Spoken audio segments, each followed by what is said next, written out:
Good morning students. आज हम कर रहे हैं कक्षा 7वीं का चैप्टर नंबर 2 नादान दोस्त।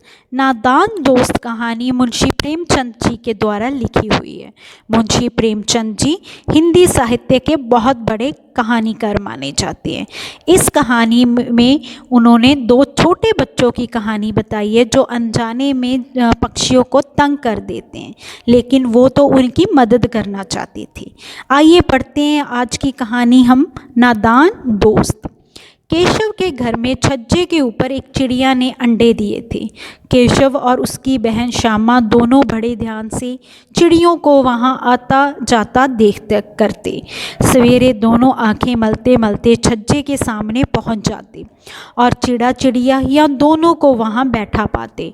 उनको देखने में दोनों बच्चों को पता नहीं क्या मज़ा आता था। दोनों के मन में तरह तरह के प्रश्न उठते।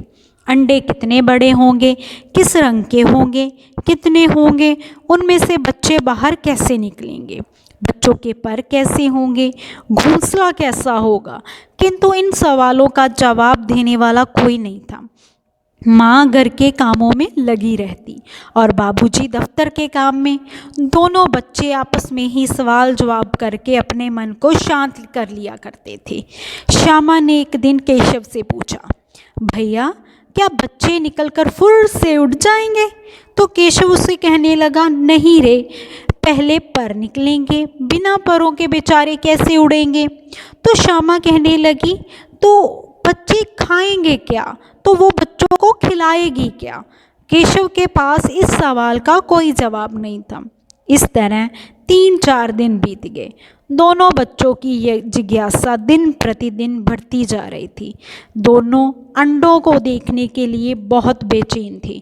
उन्होंने अनुमान लगाया कि अब बच्चे जरूर निकल आए होंगे। बच्चों के भोजन का सवाल अब उनके सामने आ खड़ा हुआ। चिड़िया बेचारी इतना दाना कहाँ से लाएगी कि सारे बच्चों का पेट भर सके। बेचारे बच्चे भूख के मारे मर कर जाएंगे। दाना पानी का ख्याल आते ही दोनों घबरा उठे। दोनों ने ये निर्णय लिया कि छज्जे पर थोड़ा सा दाना रख देंगे। श्यामा खुश होकर बोली, तब तो चिड़िया को दाने के लिए कहीं उड़कर जाना भी नहीं पड़ेगा, है ना? तो उसकी इस बात का जवाब देता हुआ केशव कहता है, नहीं, तब क्यों जाएगी? तो फिर श्यामा उसे कहने लगी, भैया बच्चों को धूप भी तो लगती होगी। केशव का ध्यान इस परेशानी की ओर नहीं गया था। वह बोला, परेशानी ज़रूर हो रही होगी, बेचारे प्यास के मारे तड़प रहे होंगे। ऊपर कोई छाया भी तो नहीं है। आखिर ये फैसला लिया गया कि घोंसले के ऊपर कपड़े की छत बना देनी चाहिए। पानी की प्याली और थोड़े से चावल रख देने की बात भी मान ली गई। दोनों बच्चे बड़े मन से सब काम करने लगे। श्यामा माँ की आंख बचाकर मटके से चावल निकाल लाई।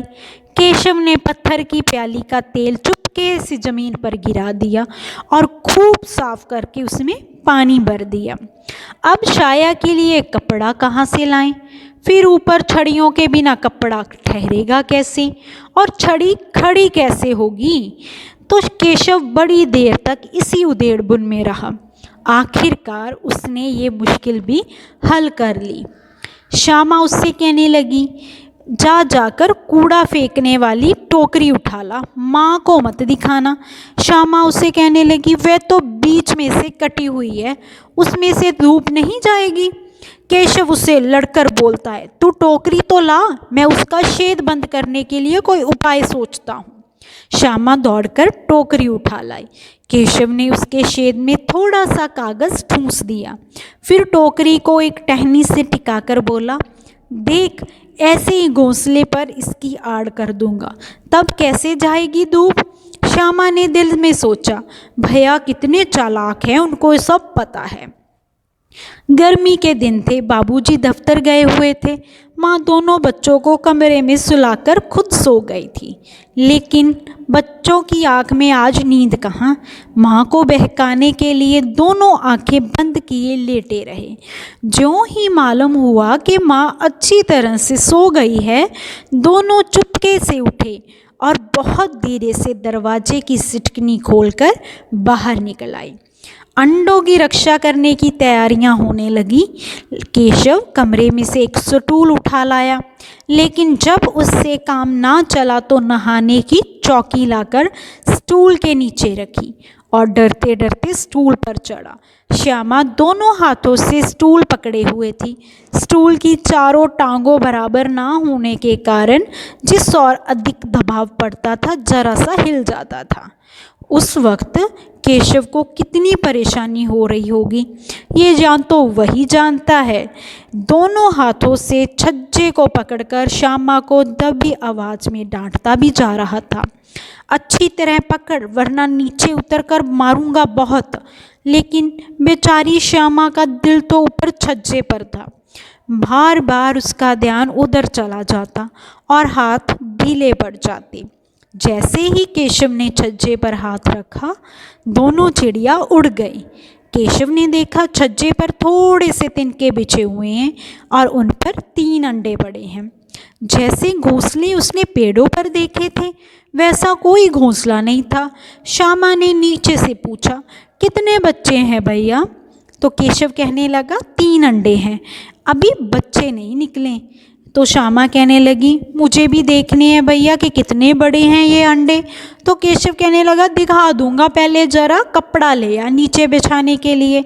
बेचारे अंडे तिनकों पर पड़े हैं। श्यामा दौड़कर पुरानी धोती फाड़कर एक टुकड़ा ले आई। केशव ने झुककर कपड़ा ले लिया। उसके कई तरह से करके उसने एक गद्दी बनाई, उसे तिनकों पर बिछाकर धीरे से 3 अंडे उस पर रख दिए। श्यामा ने फिर कहा, मुझे भी दिखा दो भैया। केशव कहने लगा, दिखा दूंगा, पहले जरा वह टोकरी दे दो, ऊपर छाया कर दूं। श्यामा ने टोकरी नीचे से थमा दी और बोली, अब तुम उतर आओ, मैं भी देखूंगी।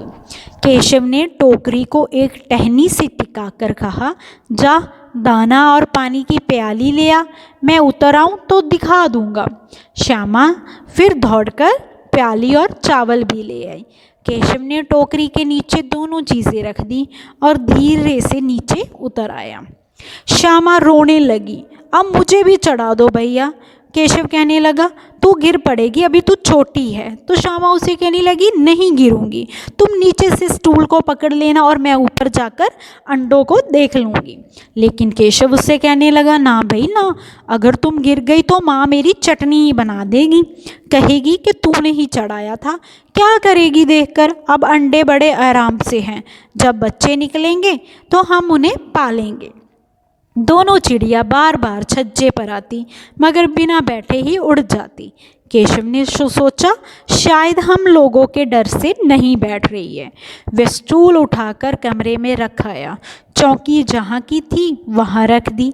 श्यामा ने आंखों में आंसू भरकर कहा, तुमने मुझे नहीं दिखाया, मैं माँ से कह दूँगी। केशव कहने लगा, माँ से कहेगी तो मैं मारूंगा, समझी? केशव को श्यामा फिर कहने लगी, तो तूने मुझे दिखाए क्यों नहीं अंडे? तो केशव कहने लगा, अगर तुम गिर पड़ती तो तुम्हारा सिर फट जाता और सिर 4 हो जाते। लेकिन श्यामा कहने लग गई, हो जाते तो हो जाते, देख लेना, मैं कह दूंगी अभी माँ को। इतने में कोठरी का दरवाज़ा खुला और माँ ने धूप से आँखों को बचाते हुए कहा, तुम दोनों बाहर कब निकल आए? मैंने कहा था ना दोपहर को मत निकलना। किवाड़ किसने खोला? किवाड़ केशव ने खोला था, लेकिन श्यामा ने ये बात माँ से नहीं कही। उसे डर था कि माँ भाई को मारेगी। केशव भी दिल में डर रहा था कि कहीं श्यामा उसे बता ना दे सब कुछ। अंडे नहीं दिखाए थे ना, इसीलिए केशव को डर था कि श्यामा माँ को सब कुछ ना बता दे, और उसको श्यामा पर विश्वास भी नहीं था। श्यामा सिर्फ भाई के प्यार के कारण चुप भी थी। इस कसूर में हिस्सेदार होने की वजह से इसका फैसला नहीं किया जा सकता कि उसको भाई का प्रेम था या उसे भी ऐसा लगता था कि वो भी इस सारी चीज़ों में मौजूद थी। शायद दोनों ही बातें थी। माँ दोनों को डांट डपट कर फिर कमरे में ले गई और अब धीरे धीरे उन्हें पंखा झलने लगी। अभी सिर्फ 2 बजे थे। बाहर तेज़ लू चल रही थी। दोनों बच्चों को नींद आ गई। 4 बजे अचानक श्यामा की नींद खुली। किवाड़ खुले हुए थे। वह दौड़ी हुई छज्जे के पास आई और ऊपर की तरफ देखने लगी। टोकरी का पता न था। अचानक उसकी नज़र नीचे गई और वह उल्टे पांव दौड़ती हुई कमरे में जाकर जोर से बोली, भैया अंडे तो नीचे पड़े हैं। केशव घबराकर उठा और दौड़कर बाहर आया। वहाँ उसने देखा कि तीनों अंडे नीचे टूटे पड़े हैं और उनसे कोई चूने की सी चीज़ बाहर निकल आई है। पानी की प्याली भी एक तरफ टूटी पड़ी है। तो उसके ये सब कुछ देखकर चेहरे का रंग उड़ गया। सहमी हुई आंखों से ज़मीन की ओर देखने लगा। उसने श्यामा से पूछा तो श्यामा ने उससे पूछा, बच्चे कहाँ उड़ गए भैया? तो केशव ने बड़े करुण स्वर से कहा, अंडे तो फूट गए। तो श्यामा कहने लगी, बच्चे कहाँ गए फिर? तो केशव कहने लगा, तेरे सर में देखती नहीं, अंडे से उजला उजला पानी निकल आया है, वही 2-4 दिन में बच्चे बन जाते। माँ ने आते ही पूछा, तुम दोनों यहाँ धूप में क्या कर रहे हो? श्यामा ने कहा, माँ चिड़िया के अंडे टूटे पड़े हैं। माँ ने जब टूटे हुए अंडे को देखा तो गुस्से से बोली, तुम दोनों ने अंडे को छुआ होगा। अब तो श्यामा को भैया पर जरा भी तरस न आया। उसी ने शायद अंडों को इस तरह रख दिया कि वे नीचे गिर पड़े। इसकी सज़ा मिलनी चाहिए। बोली, इन्होंने अंडों को छेड़ा था माँ। माँ ने केशव से पूछा, क्यों रे? केशव भीगी बिल्ली बना खड़ा है। तो माँ कहने लगी, तू वहाँ पहुँचा कैसे? श्यामा कहने लगी, चौकी पर स्टूल रखकर चढ़े थे माँ। केशव, तू स्टूल पकड़कर नहीं खड़ी थी? तो श्यामा कहने लगी, तुम्ही ने तो कहा था। तो माँ उनसे कहती है कि तू इतना बड़ा हो गया, तुझे अभी इतना भी नहीं मालूम कि छूने से चिड़िया के अंडे गंदे हो जाते हैं। चिड़िया फिर उन्हें नहीं सेती। श्यामा ने डरते डरते पूछा, तो क्या चिड़िया ने अंडे गिरा दिए माँ? माँ और क्या करती? केशव के सिर इसका पाप पड़ेगा। हाय हाय, 3 जाने ले ली। केशव को ये बात सुनकर और भी दुख हुआ और वो अपनी रोनी सूरत बनाकर बोला, मैंने तो सिर्फ अंडों को गद्दी पर रखा था माँ। तो उसकी बात सुनकर, क्योंकि वो नादान था और नादानी में उसने ये काम किया था, और उसने जब ऐसा कहा तो उसकी बात सुनकर माँ को हंसी आ गई। मगर केशव को कई दिनों तक अपनी गलती का दुख होता रहा। अंडों की रक्षा करने के जोश में उसने उसका सत्यानाश कर डाला। इसे याद करके वह कभी कभी रो पड़ता था। दोनों चिड़िया वहाँ फिर कभी दिखाई नहीं दी। तो इस कहानी से बच्चों हमें पता चलता है कि हमें जीव जंतु पशु पक्षियों की मदद तो करनी चाहिए, उनकी देखभाल तो करनी चाहिए, लेकिन इतनी ना हम उसकी देखभाल में अंधे हो जाए कि उनको हमारे कारण किसी भी प्रकार का कोई नुकसान हो। हमें उनकी रक्षा तो करें, लेकिन उनको कभी नुकसान ना पहुंचाएं। ठीक है? थैंक यू बेटा।